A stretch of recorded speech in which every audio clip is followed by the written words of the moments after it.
Hey, what's going on, guys? I'm going to talk to you today about how the ZANU-PF is harassing opposition journalist Hopewell Chinono again. And yes, Hopewell Chinono is not a freelance journalist. I mean, he's pretty in opposition to the ZANU-PF, but he deserves to not be harassed.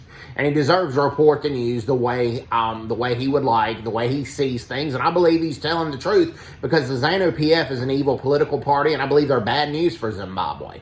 Okay, and let me explain this. He recently went to Geneva, Switzerland to explain the collapse in the healthcare system in Zimbabwe. I mean, there are some hospitals in South Africa, particularly along the South Africa-Zimbabwe border, that are reporting that over 70% of the women in some hospitals in South Africa that are giving birth to babies in these hospitals are from Zimbabwe because they cannot get adequate health care in their country.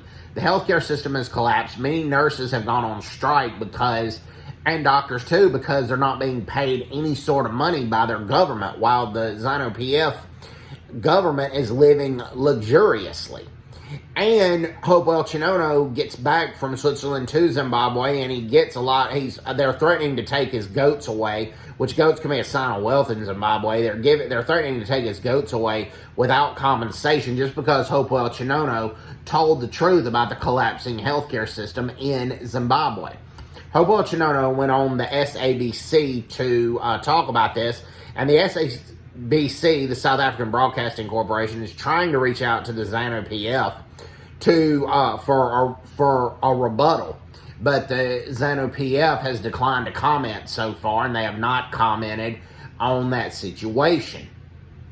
So this just shows how corrupt and how authoritarian the Emerson Mnangagwa government of Zimbabwe really is. And Hopewell Chinono needs to be left alone. They do not need to be threatening to take his goats without compensation. They don't need to be detaining him without trial. And anytime you speak out against the decaying situation in Zimbabwe or the decaying healthcare system, you're labeled as unpatriotic and your label is disloyal. And the ZANU-PF threatens to charge you with treason if you do that. And they threaten to either put you in prison, and while they put you in prison, they take away all your stuff without compensation.